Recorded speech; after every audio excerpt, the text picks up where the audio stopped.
So what really happened to Michael Jackson? And why do people say he was murdered? Well, it all starts with this guy, Dr. Murray. And Dr. Murray's 56 years old and he's living in Vegas. And Dr. Murray apparently loves the ladies. Despite the fact that he's married, he loves going to gentlemen's clubs and making it rain and making a big show about how much money he spends so that he can get the attention of the strippers and the cocktail servers working there.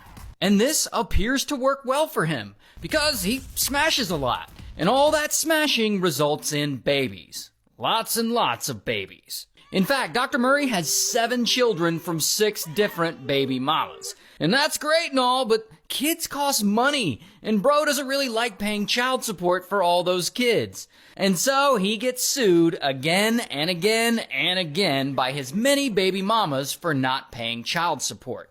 In fact, at the end of it all, Dr. Murray owes over $700,000 in court judgments for back child support, not to mention late mortgage payments on his Vegas mansion, plus he got some credit card debt. So the dude needs money real bad.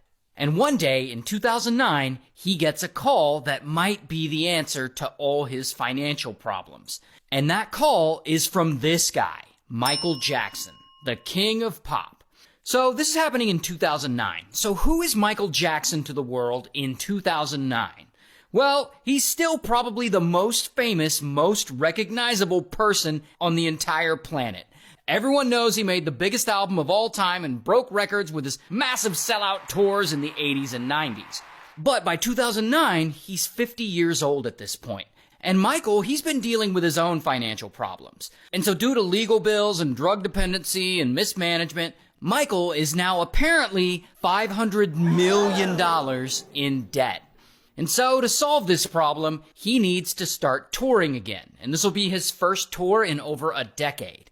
And so he announces this tour, and it's called This Is It. And fans are super pumped. And it sells out like 50 shows in just a few hours. It's insane. However, Michael, he's much older now, and he's not in as good a health as he was the last time he toured. But despite that, he's still determined to give it his all and perform as well as he ever has. His legacy and his financial future depend on it. And so all of this pressure, plus some health problems he's having, causes him to have terrible insomnia. And to deal with this insomnia, Michael wants a doctor to help him get through rehearsals and then through the tour. So he calls up a doctor he knows, Dr. Murray. And he's like, I need help sleeping. I really like the drug they gave me when I had surgery. The drug they gave him to knock him out during surgery was propofol. So Michael is asking for a very powerful surgery drug to help him sleep at night. Now, Dr. Murray is a board-certified physician, so it is his professional responsibility to counsel his patient and say, no, that's not appropriate to give you propofol to help you sleep. That's actually dangerous. But that's not what Dr. Murray does.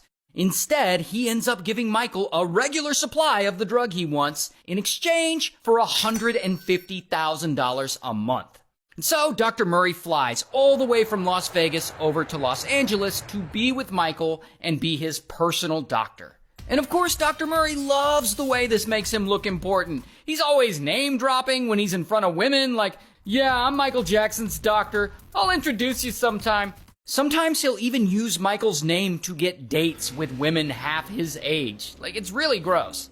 Anyway, so Dr. Murray and Michael, they get on this whole routine. Michael will go to rehearsals for the tour during the day, and at night, Dr. Murray sets up an IV drip of propofol next to his bed, and he gives it to him.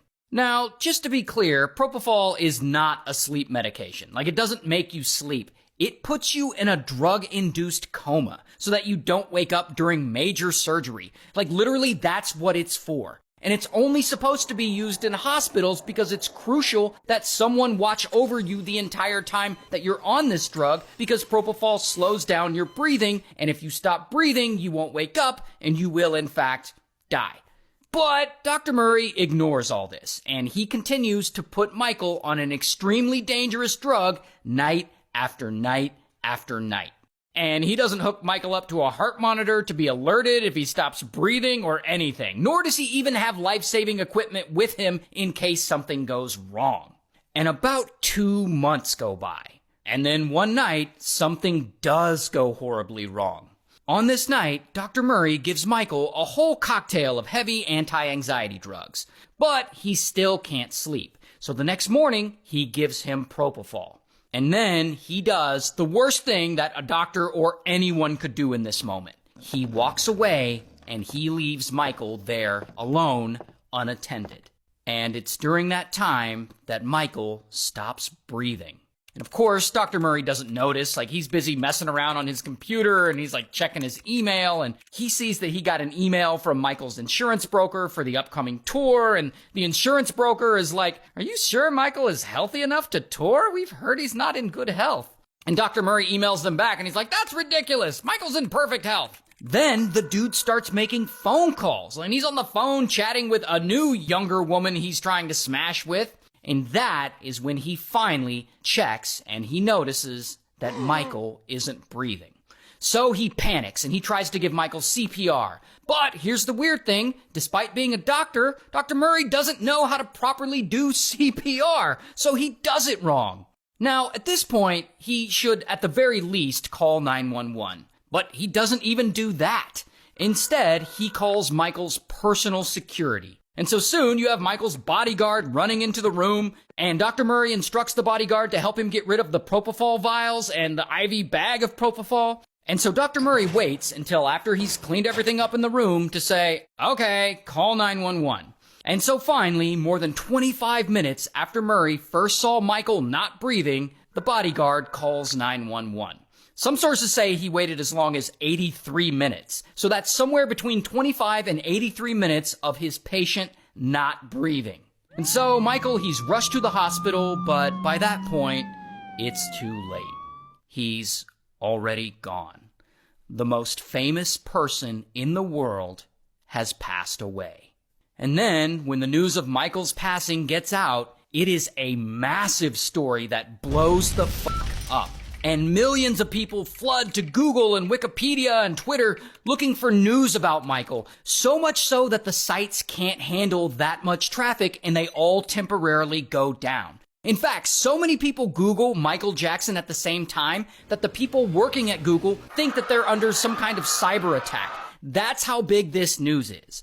And so you already know he had hundreds of millions of fans all over the world. And of course they are shocked and devastated. But the news the fans get next ends up being even more shocking. Due to the lethal amount of propofol medical examiners find in his system, Michael's death is officially ruled a homicide. And so, bam, police arrest Dr. Murray. Here's his mugshot.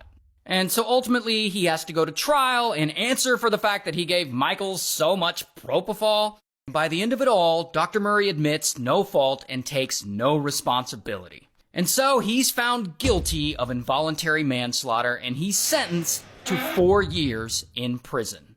And later in 2016, after he's out, he releases a book about Michael called This Is It, same thing as Tour was called. And in it, he apparently blames everyone else for Michael's death besides himself, because I guess he's a turd, and he still keeps trying to make money off of Michael's name.